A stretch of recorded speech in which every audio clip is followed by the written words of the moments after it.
자, 다음에 자, 26번, 27번, 28번 중에 26번을 좀 볼까요? 주택에 재산세를 부과하는 경우에 효과에 나오는 것은 1번에 공공임대주택을 대량으로 건설해 공급한다면 임차인의 수요 탄력성을 상대적으로 크게 하여 재산세는 임대인에게 상대적으로 많이 귀착될 수 있다. 맞죠? 그만큼 임차인의 힘이 더 세지는 거잖아요. 그래서 맞고요. 재산세를 부과하면 세금이 반영되어 주택가격이 상승하므로 주택공급이 증가한다.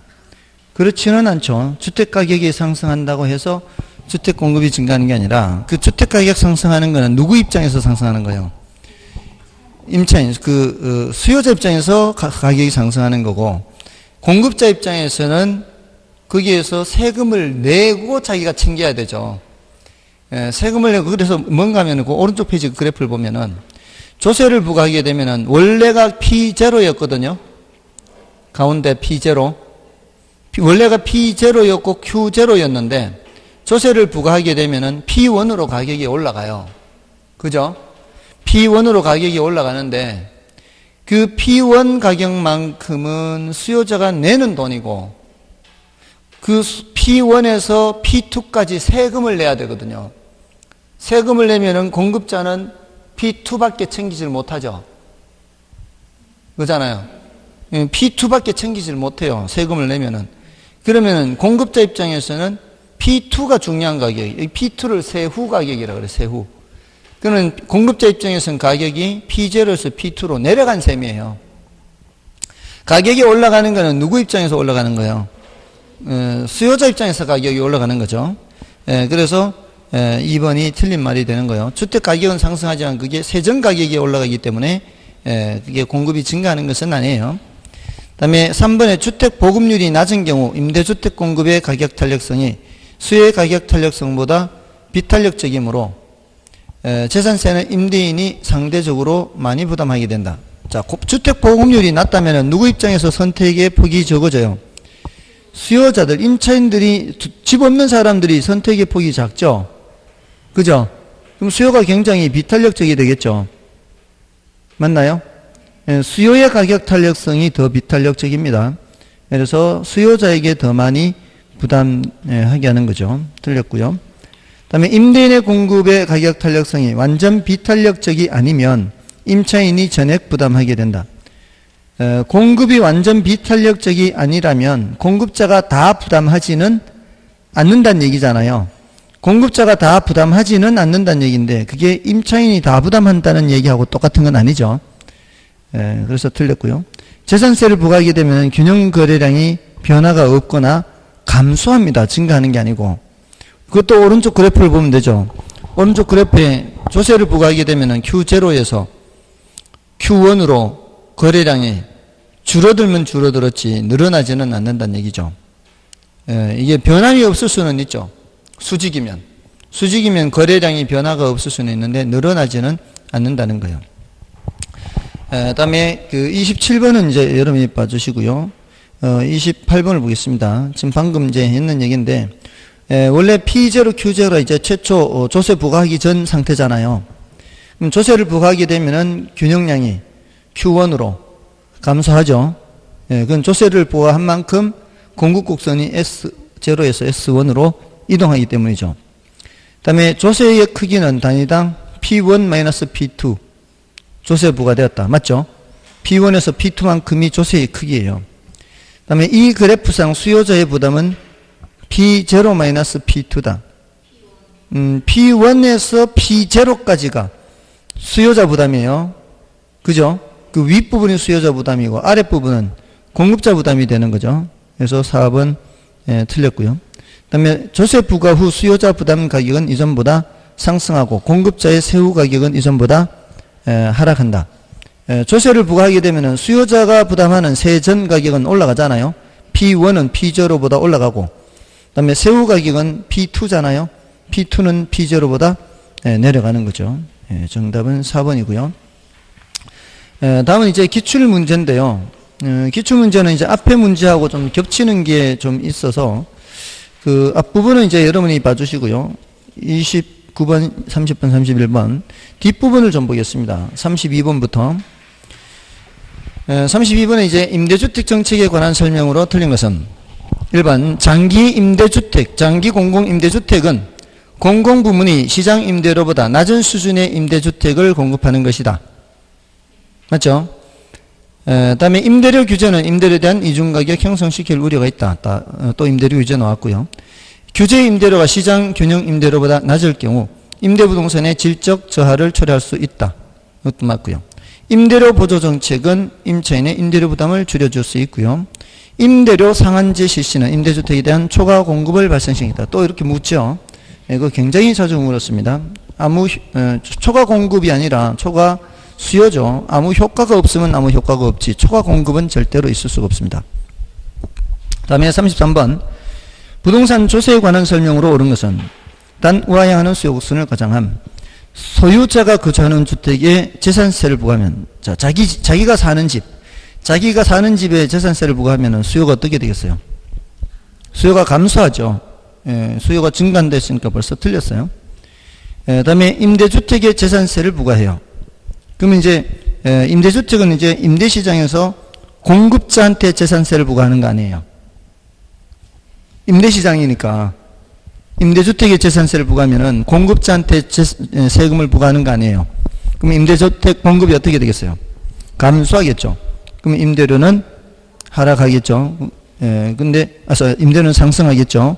근데 공급이 증가, 임대료 하락해서 틀렸고요. 다음에 주택의 취득세율을 낮추면 수요가 증가하겠죠. 이것도 틀렸고. 다음에 주택 공급의 동결 효과 있죠. 동결 효과. 동결 효과가 뭐예요? 양도소득세를 중과하게 되면은 그 양도소득세를 피하기 위해서 지금 공급을 줄이는 거죠. 나중에 공급하기 위해서 지금 공급을 줄이는 효과가 바로 동결 효과죠. 그래서 지금 4번은 틀렸죠. 주택의 처분을 적극적으로 추진하는 게 아니죠. 4번 틀렸고. 그 다음에 토지 공급의 가격 탄력성이 0인 경우 공급의 가격 탄력성이 0이에요. 그럼 누가 다 부담해요? 공급자가 다 부담이죠. 공급자가 누구예요? 토지 소유자죠. 그래서 맞고요. 정답은 5번이죠. 그 다음에 34번도 좀 풀고요. 부동산 취득 단계에서 부과되는 조세로는 취득세, 인지세 등이 있다. 취득할 때 취득세, 인지세 내죠. 그 다음에 헨리 조지는 토지에서 발생하는 지대 수입을 100% 증세할 경우 토지세 수입만으로 재정을 충당할 수 있기 때문에 토지세 이외의 모든 조세는 철폐하자고 주장했다. 맞죠? 이게 토지 단일세입니다. 헨리 조지의 토지 단일세. 그 다음에 집가 상승에 대한 기대가 퍼져 있는 상황에서 양도소득세가 중과되어 동결 효과가 발생하면 집가가 하락해요, 상승해요. 동결 효과가 발생하는 게 뭐예요? 공급 감소잖아요. 내놨던 것도 걷어들이면 가격은 올라가야 되는 거죠. 틀렸죠? 그 다음에 조세 전가란 납세 의무자에게 부담된 조세가 납세 의무자의 부담이 되지 않고 다른 사람에게 이전되는 것, 조세 전가 맞고요. 부동산 세금은 정부나 지방자치단체가 필요한 재원을 조달하거나 분배 불공평을 개선하기 위해 부과하기도 한다. 맞죠? 정답은 3번이었고요. 자, 다음은 이제 투자론입니다. 투자론. 자, 이 투자론은 그 1번, 2번은 이제 중요도가 좀 낮죠. 더군다나 2번은 뭐 그렇게 어렵지도 않고요. 그거는 여러분이 봐주시고 3번부터가 이제 본론이죠. 3번부터가 이제 지렛대 효과 본론이에요.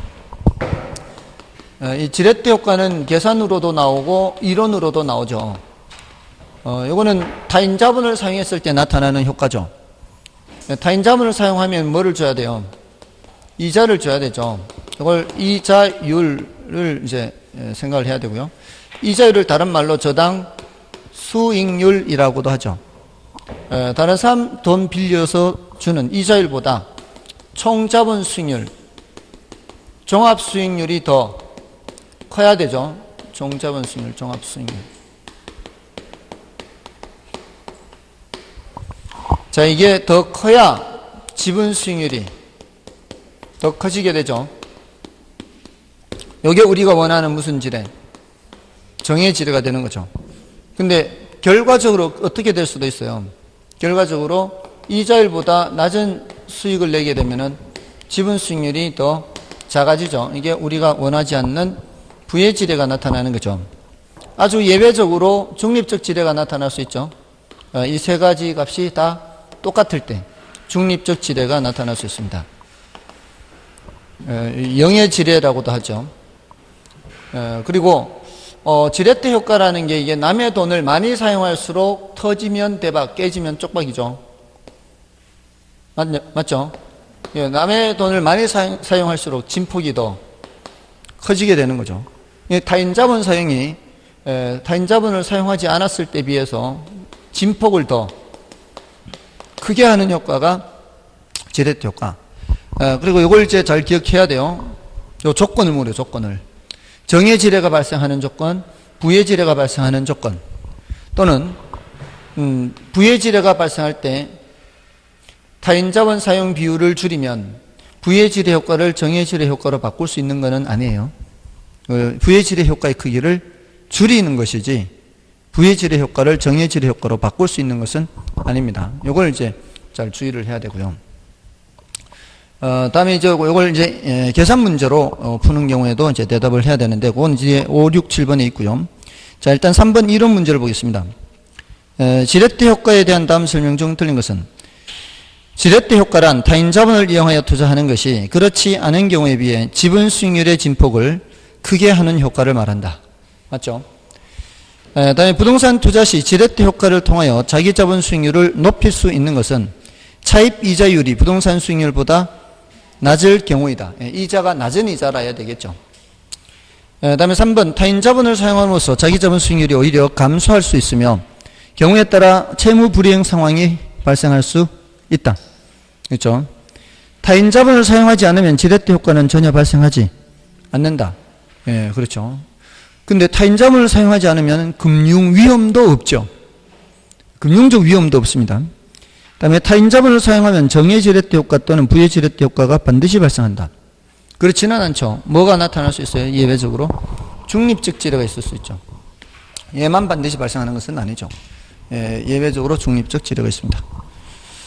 다음에 이제 4번은 5번, 6번, 7번을 풀기 위한 전 단계로서 요 이제 개념을 좀 익히고 가는 거예요. 이게 뭐 그렇게 중요도가 높은 건 아닌데 예전에도 한번 뭐 이렇게 출제가 되기는 하긴 했어요. 전혀 출제가 안 된 건 아니고. 우리가 이제 부동산에 투자하면 항상 무슨 이득, 무슨 이득. 소득 이득, 자본 이득. 이게 이제 종합 수익이에요. 이거 두 개를 합쳐야 종합 수익이 되겠죠. 임대료 수입이 있고, 임대료 수입만 있는 게 아니고 뭐도 있어요. 시세 차익도 있잖아요. 우리가 부동산에 투자하면 이렇게도 얻고 이렇게도 얻는 거. 그래서 투자 금액에 대한 소득 이득의 비율을 소득 이득률, 투자 금액에 대한 자본 이득의 비율을 자본 이득률, 두 개 다 합하면은 종합 수익률 이렇게 되겠죠. 근데 작년 1월 1일에 1,000억 원을 투자해서 금년 1월 1일에 그 가격이 1,100억 원이 됐다면 그러면 시세 차익이 얼마 발생한 거예요? 100억 발생한 거잖아요. 가격이 1,100억 이렇게 하니까. 근데 순영업 소득이 150억이니까 소득 이득이 이렇게 되는 거죠. 이거 두 개 다 합하면 얼마예요? 250억이죠. 투자 금액은 얼마예요? 1,000억이죠. 1,000억에 150억은 15%고 10% 더하면은 20%, 25% 이렇게. 그죠? 이거예요. 됐나요? 자, 근데 우리가 부동산에 이제 그 지렛대 효과를 계산할 때 어떤 문제는 이걸 뭉뚱그려서 전체를 그냥 한꺼번에 숫자를 주기도 하고요. 어떤 문제는 요것만 주고 요거는 없다고 생각하고요. 어떤 문제는 둘 다 주고 그래요. 그래서 5번 문제는 이게 없다고 치고 요것만 준 문제고 6번 문제는 둘 다 준 거고 7번 문제는 뭉뚱그려서 준 문제예요. 그러니까 이렇게 출제할 수도 있고 저렇게 출제할 수도 있는 거예요. 근데 그 중에서 6번, 7번을 볼까요? 5번은 이게 없다고 생각하고서 하는 거니까 6번, 7번을 할 수 있으면 5번은 자동으로 해결할 수 있어요. 그럼 6번을 보시면은 6번에 그 자기 자본 수익률을 묻잖아요. 자기 자본 수익률을 물으면 요거는 어떻게 계산하는 거예요? 지분 투자액, 자기 자본 투자액 분의 전체 수익에서 소득이득 더하기 자본이득 중에서 뭘 빼는 거예요? 이자를 빼는 거죠. 이게 종합수익률은 어떻게 계산해요? 종합수익률은 여기가 총투자액이 들어가고 요걸 안 하면 되는 거죠. 총투자액 분의 아까 요거 소득이득 자본이득 하면 되잖아요. 이거 할만한 거예요? 패스예요? 솔직히 할만하죠. 이 정도는 할만하죠. 물론 이제 경우에 따라 달라요. 우리 집에 이제 제일 어렵게 나온 거는 세후 자기 자본 수익률을 묻는 거였어요. 이거는 좀 시간이 걸려요. 왜냐하면 세후 현금 수지 구하려면은 가유순전후 해가지고 밑에까지 내려가야 되잖아요. 영업소득세 순대이감까지 해야 돼. 그럼 뭐 패스하면 되지 뭐 그런 건 패스하면 되고. 근데 그게 딱 한 번 그렇게 나왔고 지금까지는 다 이렇게 나왔어요. 다. 두 개 다 알려주느냐 하나만 알려주느냐 뭉뚱그려 알려주느냐. 그러니까 이제 할 만한 거죠. 자, 그러면 요거 자, 자기 자본이 얼마예요? 4천만 원이잖아요. 이거 4천만 원 하고 그다음에 소득이득이 얼마예요? 800만 원씩. 임대료 수입 800만 원에다가 자본이득이 얼마예요? 3%, 1억에 3%니까 300만 원에다가 빼기 이자가 얼마에 몇 프로?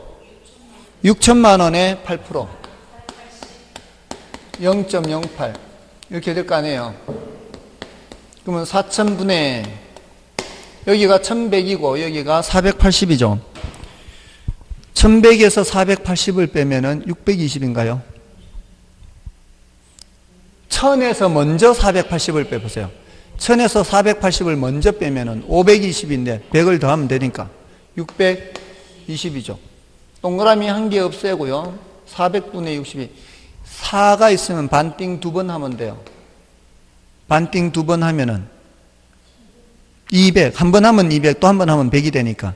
요거 반띵 한 번 하면 31. 또 한 번 하면은 15.5. 100분의 15.5. 15.5%죠. 맞아, 아니요. 그냥 하면 되지.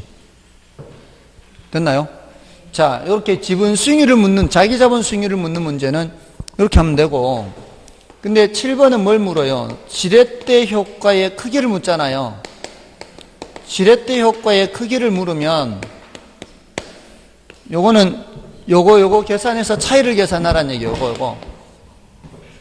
요거 계산해서 차이를 계산하는 거예요. 그러면 이제 뭐도 계산하라는 얘기예요? 총자본 수익률도 계산하라는 얘기인데, 아까 총자본 수익률은 이거 생각하지 말고 총투자액분의 이거잖아요. 근데 대부분의 경우는 금방 계산이 돼요. 지금까지 우리 시험에 출제된 거는. 이런 경우에도 이거 빼고 이거 1억 집어넣으면 되잖아요. 뒤에 거 이자는 생각하지 말고 여기에 총투자액 1억 집어넣으면 되잖아요. 그럼 1억분의 1100 되죠? 그럼 금방 나오잖아요. 11%. 보통 대부분 금방 계산해. 1억분의 11,100이니까. 그 11%하고 요거 15.5%니까 요 차이가 4.5%포인트. 그게 지렛대 효과의 크기란 말이에요. 근데 지금 이 문제는 7번은 이렇게 각각 준 것도 아니에요. 이걸 각각 준 것도 아니고 1억을 투자하여 수익이 1,400만 원 생기는, 그냥 뭉뚱그려 1,400만 원 생긴다 그랬잖아요. 그러면 총자본 수익률이 바로 나오는 거예요. 몇 프로? 14% 그냥 바로 나와요. 그냥. 그죠? 대부분은 종합수익률은 금방 나와요. 때처럼. 그럼 총자본 수익률은 따로 계산할 필요 없이 총자본 수익률은 바로 몇 프로 나왔어요? 14% 나왔단 말이에요. 그럼 뭐만 하면 돼요? 또 지분 수익률, 자기 자본 수익률만 계산하면 돼요. 그러면 자기 자본 투자액 얼마예요? 여기 또 3,500이죠.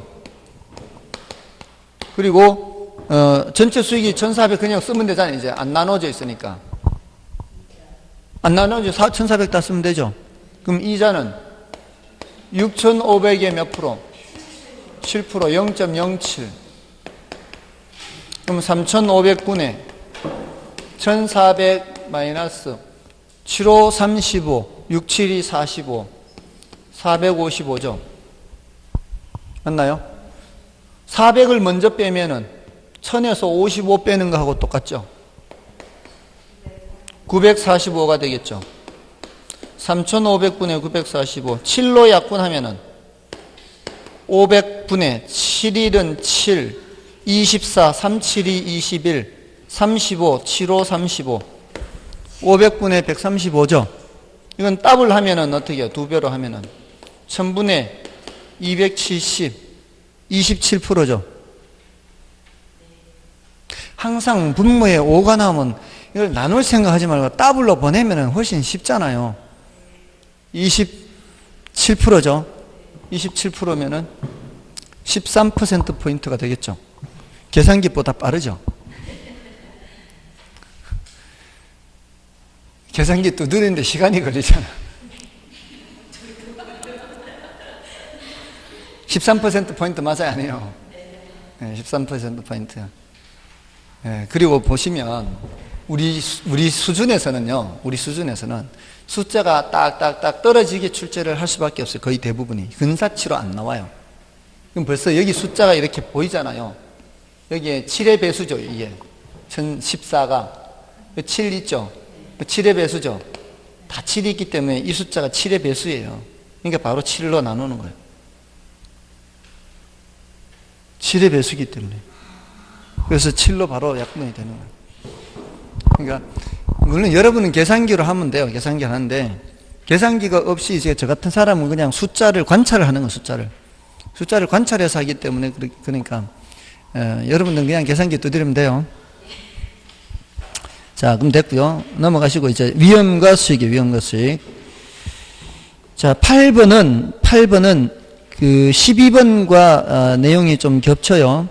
자, 그러니까 12번을 풀 때 함께 말씀드리고요. 9번을 보겠습니다. 9번은 이제 부동산 투자에는 여러 위험이 있다. 다음 위험에 관한 설명 중 틀린 것은, 자, 이거는 이제 위험의 유형에 대한 것이잖아요.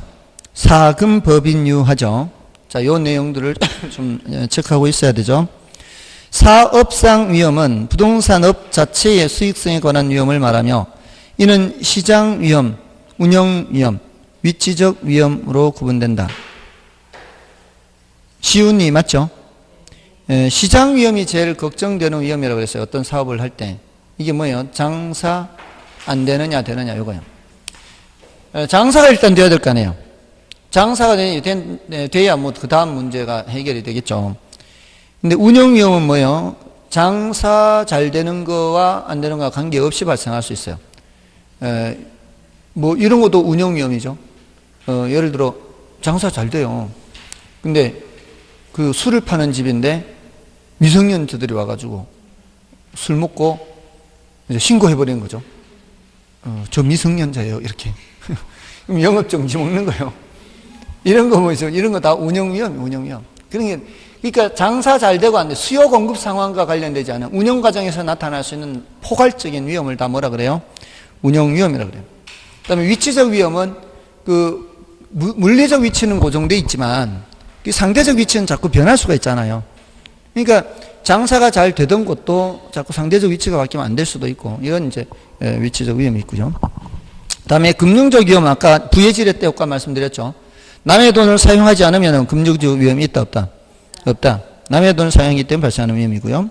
법적 위험, 정부 정책이나 뭐 법 개정 같은 위험, 이건 별거 없고요. 그 다음에 인플레 위험은 인플레가 발생해서 나타나는 건데, 기본적으로 인플레가 발생하면 화폐 가치가 떨어지는 거잖아요. 그와 관련된 위험인데, 기본적으로는 여기서는 지금 뭐라고 되어 있어요? 인플레이션 발생 시 변동금리로 차입한 투자자가 부담하게 되는 금리 상승 위험. 인플레가 발생하면은 변동금리로 대출받은 사람 입장에서는 금리가 올라갈 거 아니에요. 그것도 이제 인플레 때문에 발생하는 거니까 그럴 수 있고요. 이거에다 플러스 뭐가 있어요? 이거에다 플러스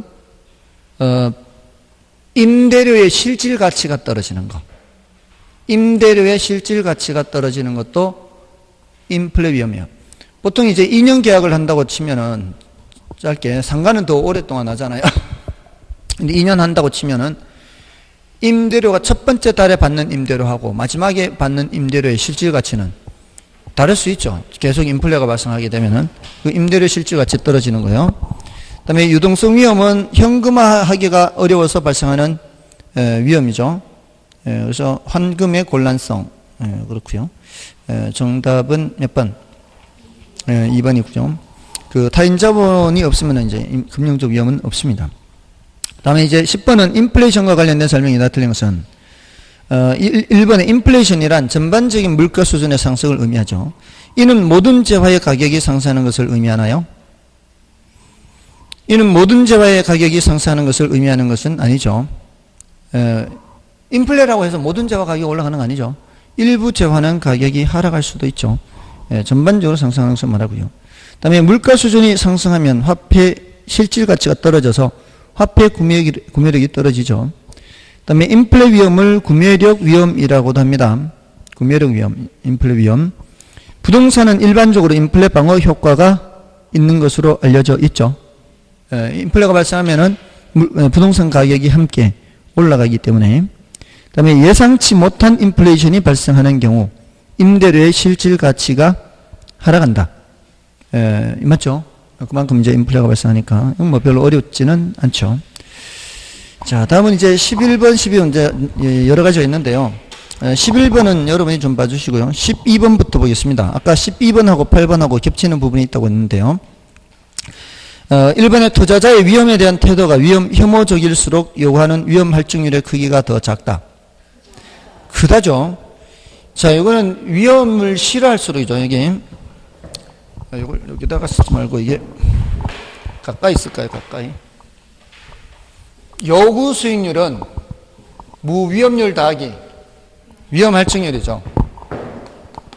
요구 수익률은 무위험률 더하기 위험 할증률 더하기 예상 인플레이율. 이거는 문제에서 언급할 때만 얘기를 해주면 돼요. 이걸 이제 피셔 효과라고 하는데,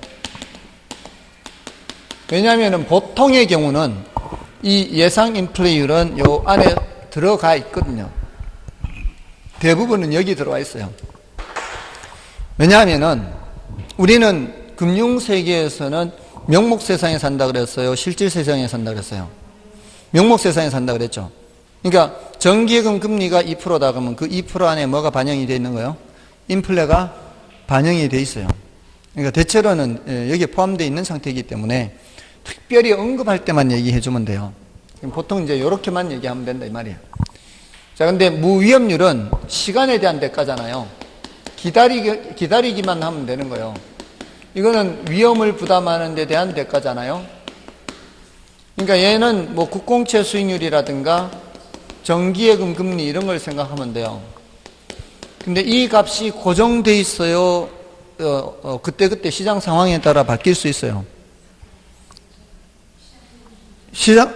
내일, 모레, 그 다음날 시장 상황에 따라 바뀔 수 있는 거요. 내일도 모레도 시장 상황이 바뀌어도 계속 그 값이 그대로예요.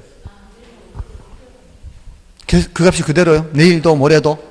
정기예금 금리가 우리가 죽을 때까지 똑같은 값이 계속 유지돼요. 시장 상황에 따라 얘네들은 바뀌는 거죠. 다만 오늘 내가 가입하게 되면은 오늘 가입한 금리는 만기까지 그대로 가지만 오늘 가입할 때 금리와 내일 가입할 때 금리가 똑같냐고요. 다를 수 있다고요. 그 시장 상황이 바뀌니까, 시장 상황이 바뀌니까 그때 그날의 정기예금 금리는 바뀌는 거죠. 대신 가입하면은 1년 동안 그 금리를 보장해 주는 거지. 뭔지 아시겠어요? 시장 상황에 따라 얼마든지 가변적입니다. 이거는 가변적이에요. 가변적. 요 수익률을 내가 기간을 정해 놓으면 그 기간 동안 보장은 받는 거지만 오늘 정기예금 금리와 내일 정기예금 금리는 바뀔 수 있다고요. 됐죠? 자, 가변적이고, 그다음에 위험 할증률은 위험을 부담하는 데 대한 대가인데 그 위험이라는 게 시장 위험에 의해서도 달라지고요.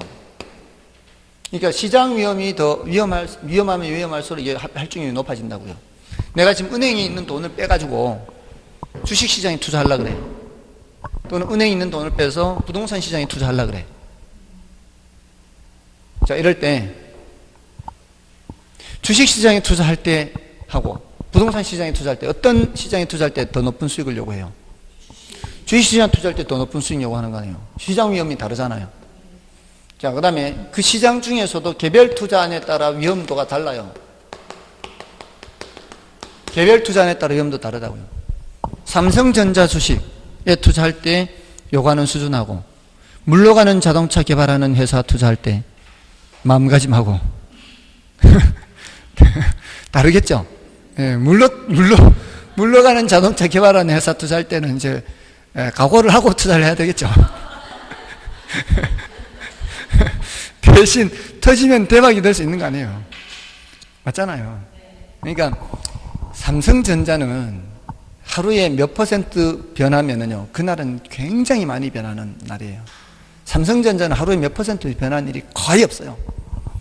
근데 보통 주식은 막 몇 프로로 왔다 갔다 그래요, 그냥. 하루에도. 보통이 아니라 조금 이제 위험한 주식은. 하루에도 한 10% 갔다가 다시 0으로 와요. 10%까지 올라갔다 0 떨어지고서. 그러면 이제 10% 올라갔을 때 팔면은 크게 남길 수도 있겠죠. 근데 더 올라갈 줄 알고 가만히 있다면 다시 원위치, 이렇게. 어떤 때는 다시 마이너스, 이렇게. 이렇게 진폭이 커요. 개별 투자안에 따라 다르다고요. 그러면은 그런 데 투자할 때는 요구하는 수준이 더 높다, 이 말이에요. 그리고 위험에 대한 태도에 따라 달라진다고요. 위험에 대한 태도가 보수적이냐, 공격적이냐에 따라 다르다고요. 지금 이게 위험에 대한 태도, 위험 혐오적이어서 위험을 더 싫어할수록 더 높은 수익을 요구한단 말이에요. 그러니까 1번이 틀린 거죠. 맞나요? 다음에 위험 혐오적인 투자자들은 동일한 수익이 주어져 있을 때 위험이 적은 투자안을 선택한다. 맞나요? 위험 선호적인 투자자들은 동일한 수익이 주어져 있을 때 위험이 큰 투자안을 선택한다. 맞나요? 2번이 그렇게 위험 혐오적인 투자자들은 그렇게 행동하니까 당연히 3번은 위험 선호적인 투자자들은 이렇게 하겠지 해서 맞다라고 생각하지 마시고요. 정말로 이게 납득이 되냐고요. 납득은 안 돼요. 납득이 안 되면 지금 3번 지문을 1번에 갖다 놓으면 틀렸다라고 할 가능성이 많다는 얘기예요.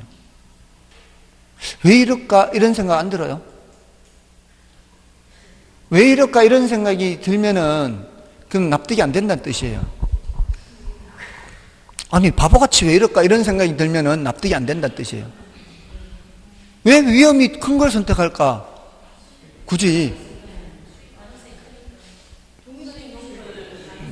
자 보세요. 지금 보니까 이 중에 어떤 분은 이해를 하시는 것 같아요. 지금 1년 뒤에 1,100이 예상이 돼요. 둘 다 1,000만 원의 매물로 나왔어요. 이거 수익률 몇 프로? 수익률 몇 프로? 10%.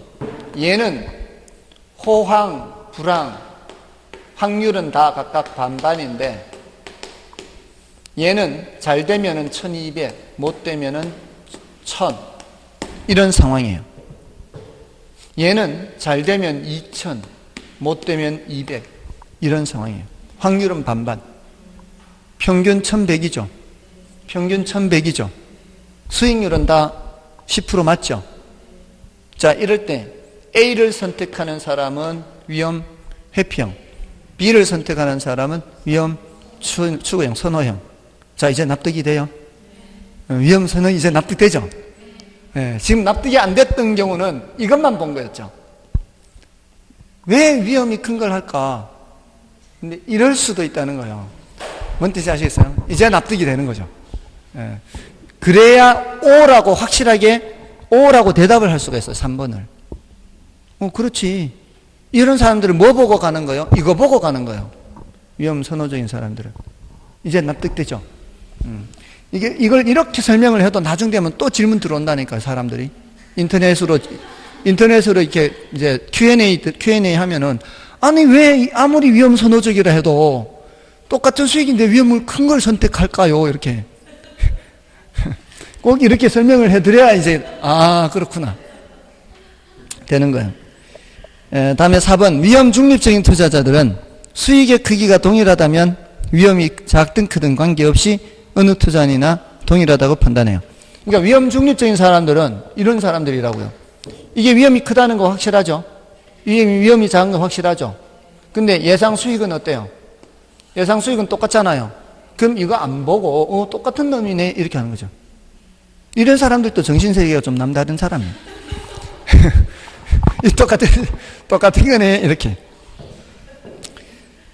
다음에 5번은 실현된 결과가 예상한 결과로부터 벗어날 가능성, 즉, 기대 소득에 대한 변동 가능성을 불확실성 또는 위험이라고 하는 거죠. 다음에 13번도 보시고요. 위험과 수익에 관한 설명이다. 틀린 것은 일반적으로 위험과 수익은 비례 관계에 있죠. 부담하는 위험이 크면 클수록 요구하는 수익률도 커지게 되는 거죠.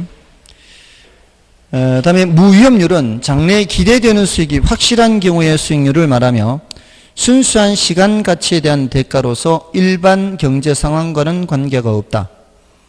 일반 경제 상황과 관계가 있어요. 그러니까 가변적인 거예요. 그다음에 인플레이션이 커질수록 요구 수익률이 커지는 것은 인플레이션에 따른 화폐 가치 하락을 보상받고자 하기 때문이다. 이거 피셔 효과를 말하는 거죠. 그다음에 위험할증률은 위험에 대한 투자자의 태도에 따라서도 달라진다. 맞죠? 그래서 얘가 주관적이 될 수밖에 없어요. 사람들마다 이 위험에 대한 태도가 다르기 때문에 요구 수익률은 주관적인. 그다음에 위험할증률은 시장 위험뿐만 아니라 개별 투자가 안고 있는 위험에 따라서도 변화한다. 맞죠? 여기 시장 위험뿐만 아니라 개별 투자에 따라서도 달라져요. 그래서 정답은 2번이고요. 그다음에 14번입니다. 수익률에 대한 다음의 설명 중 틀린 것은 수익률이란 투자액에 대한 수익의 비율 그렇고요. 기대 수익률이란 부동산 투자로부터 예상되는 수익률로서 예상되는 사상에 대한 확률로 가중평균하여 구할 수 있다. 맞죠? 그 다음에 요구 수익률이란 대상 부동산에 대하여 투자자가 요구하는 최소한의 수익률로서 주관적인 수익률이다. 네, 맞고요. 그 다음에 요구 수익률은 자본의 기회비용으로서 특정 투자안에 대한 요구 수익률은 차선의 투자안의 기대 수익률이라 할 수 있다. 좀 어렵죠? 뭔 소린가?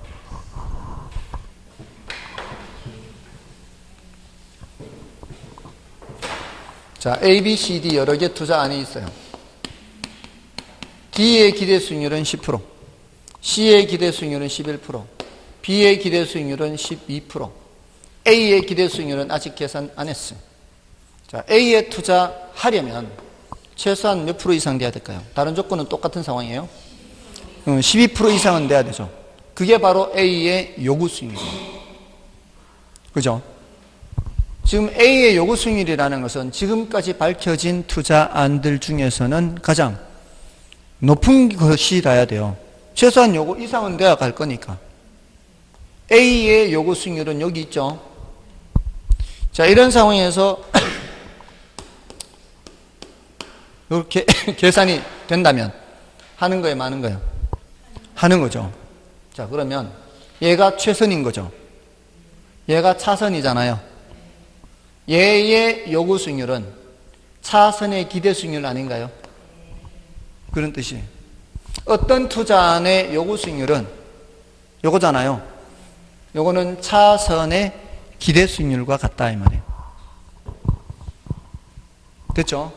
차선의 기대 수익률. 그 다음에 요구 수익률이 기대 수익률보다 크거나 같으면 투자안을 채택하는 것이 타당하다. 요거는 채택이 아니라 기각이죠. 이 꼴인 거 빼놓고. 그러니까 채택하려면 뭐가 더 크거나 같아야 돼요? 기대가 더 크거나 같아야 채택을 하는 거죠. 그래서 5번 틀렸습니다. 자, 5번 틀렸고요. 다음에 15번 보고 16번까지 보겠습니다. 17번은 이제 위험관리 기법이라서 뒤에 또 설명이 조금 필요하고 또 계산 문제도 들어가니까 오늘 조금 다음 시간은 어디까지죠? 다음 시간은 어디까지 하면 되겠죠?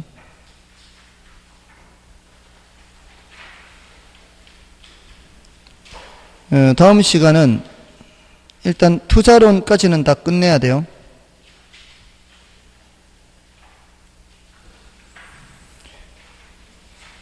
아시겠죠?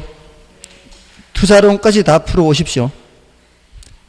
근데 투자론까지 조금 이제 벅찰 수도 있습니다. 이게 문제가 한 90문제 가까이 되니까 남아있는 게 다 풀기는 어려울 거예요. 근데 일단은 가능하시면은 다 풀으시고 그 투자 분석 기법 일부 빼놓고는 거기까지는 진도 나가는데 모두 다는 못 나가겠고요. 아무튼 거의 다 나갈 거예요. 거의 다. 아무튼 그렇게 하고요. 15번, 16번 보겠습니다. 기대 수익률과 요구 수익률과의 관계에 관한 다음 설명 중 틀린 것은 1번에 투자자의 투자 결정은 기대 수익률과 요구 수익률을 비교함으로써 이루어지는데 투자에 대한 위험이 크면 투자자는 그만큼 더 많은 대가를 요구한다. 맞고요. 그 다음에 기대 수익률이 요구 수익률보다 낮으면 그럼 하는 거요, 마는 거요? 안 하는 거죠. 안 한다는 거는 대상 부동산에 대한 수요가 줄어들게 되죠. 그러면 부동산의 가치는 하락하죠. 부동산, 그 3번에 연결돼서 부동산의 시장 가격이 하락하면 그게 투자 금액이 적어진다는 얘기 아닌가요? 투자 금액이 적어지면은 기대 수익률은 점차 증가하게 되죠. 그래서 맞고요. 그 다음에 기대 수익률은 투자 안으로부터 예상되는 수익률을 말하며 투자자의 자본의 기회비용을 의미한다. 투자자의 자본의 기회비용은 요구 수익률 아닌가요? 투자자의 자본의 기회비용은 요구 수익률입니다. 이거 이런 거 틀리면 안 돼요. 기대 수익률과 요구 수익률 비교할 때 요거는 투자로부터 예상되는 예상 수익률이고 얘는 투자자가 요구하는 최소 수익률이고 얘는 내부 수익률이고 얘는 외부 수익률이고 얘는 객관적 수익률이고 얘는 주관적 수익률이고 이거는 자본의 기회비용이다. 왜냐하면 지금 이게 외부 수익률이라 그랬잖아요. 지금 어딘가 투자하기 위해서 부동산에 투자하기 위해서 다른 데서 버는 만큼을 포기하고 가는 거 아니에요. 아까도 A, B, 조금 전에도 A, B, C, D 여기에 투자하기 위해서 뭐 포기하고 가는 거예요? 12% 포기하고 가는 거 아니에요. 12%가 A의 요구 수익률이면서 A 투자의 기회비용이 되는 거예요. 요구 수익률이 기회비용이에요. 기대 수익률이 기회비용이 아니고 아시겠어요? A의 요구 수익률이 여기 있잖아요. A의 요구 수익률이 여기 있잖아요. 그럼 A에 투자하기 위해서는 뭘 포기하고 가는 거예요? 12% 포기하고 가는 거죠. 됐나요? 그래서 조심해야 돼요. 이런 거 틀리면 안 됩니다. 4번. 투자 안의 기대 수익률이 요구 수익률보다 높으면 대상 부동산에 대한 수요가 증가하죠. 기대가 요구보다 높으면 괜찮은 거죠. 그러면 그래야 부동산 가격이 상승하면 자 투자 금액이 많아진다는 뜻이에요. 부동산 가격이 올라간다는 얘기는 이제 예전 금액으로는 못 산다는 얘기예요. 더 비싼 돈을 주고 사야 살 수 있다는 얘기죠. 기대 수익률은 점차 하락해요. 투자 금액이 커지니까. 그래서 요구 수익률과 기대 수익률이 같아지는 선에서 균형을 이루게 되는 거죠. 그러니까 이 상황에서 기대와 요구가 같아지는 균형으로 갈 때 뭐가 변해서 간다 그랬어요? 기대가 작아져서 같아진다 그랬잖아요. 기대가 작아지는 게 이 부동산 가격이 어떻게 되기 때문에 부동산 가격이 올라가기 때문에 거의 눈 감고 있죠 지금. 됐나요? 부동산 가격이 올라가기 때문에 투자 금액이 많아지기 때문에 됐습니까? 그래서 맞는 말이고요. 그 다음에 16번 위험 수준과 요구 수익률의 관계를 설명하고 있다 틀린 것은 무위험률은 장래에 기대되는 수익이 확실한 경우의 수익률을 의미하는데 정부가 보증하는 국제 실질적 이율이 여기에 해당된다. 맞고요. 무위험률은 위험에 대한 투자자의 태도와 관련이 없다. 무위험률은 얘하고 관련이 있어요, 없어요? 얘하고는 아무 관련이 없습니다. 무위험률은 위험이 없을 때 생겨요. 무위험률이잖아요. 이거는 할증률, 위험에 대한 할증률, 위험에 대한. 그러니까 얘하고 얘는 아무 관계가 없으니까. 시장 위험하고도 얘는 관계없고, 개별 투자 내 위험과도 얘는 관계없고, 요거하고도 관계없다 이 말이에요. 위험에 대한 태도. 됐죠? 그 다음에 위험 할증률은 시장 위험이나 개별 투자 내 위험에 따라 결정될 수는 있으나 위험에 대한 투자자의 태도와는 관련이 없다. 태도와도 관련이 있죠. 위험할증률은 얘하고 동관계 거의 세 가지 다 관계 있단 말이에요. 그다음에 위험에 대한 대가로 할증률이 가산된 요구 수익률을 위험 조정률이라고 그래요. 조심하시고 용어 알아두세요. 이걸 위험 조정률이라고 한다고요. 위험으로 조정됐다 이 뜻이 위험으로 조정됐다. 위험으로 조정됐다. 그다음에 투자자들은 피할 수 없는 위험의 증대가 예상되는 경우 이에 대한 보상을 요구하므로 요구 수익률이 상승한다. 피할 수 없는 위험이든 피할 수 있는 위험이든 위험이 커지면은 위험이 커지는 데 대한 대가를 요구하는 거죠. 그래서 맞습니다. 다음에 17번부터 이거 위험관리 기법이니까 요거는 이제 다음 주에 하는데요. 투자 분석 기법까지 다 해 오실 수 있나요? 해 오실 수 있으면 가능한 한 해 오시기 바랍니다. 자, 아무튼 여기까지 하도록 하겠습니다. 애쓰셨습니다. 감사합니다.